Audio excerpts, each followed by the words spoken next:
أن لا إله إلا لا وأشهد أن محمد رسول الله أشهد أن لا إله إلا لا وأشهد أن محمد رسول الله أشهد أن لا إله إلا الله وأشهد أن محمد رسول الله أشهد أن لا إله إلا الله وأشهد أن محمد رسول الله محمد رسول الله لا إله إلا الله محمد رسول الله لا إله إلا الله محمد رسول الله الحمد لله رب العالمين الحمد لله رب العالمين الرحمن الرحيم مالك يوم ديني إياك نعبد وإياك نستعين لا إله إلا الله تكبير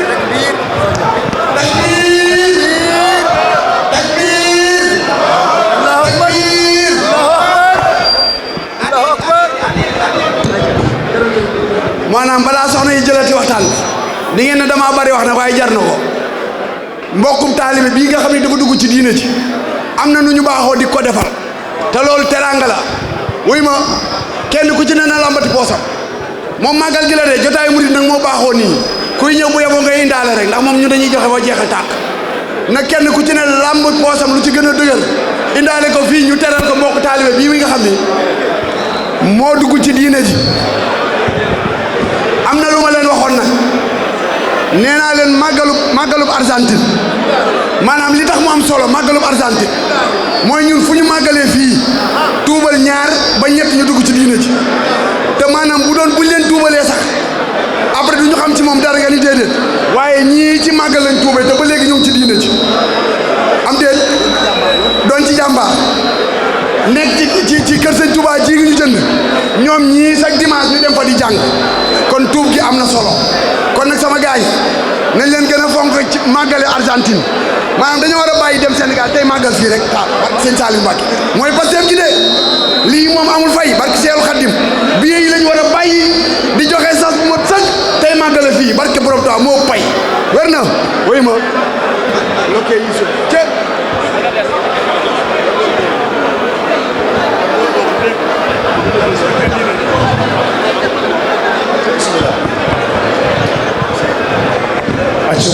acca murid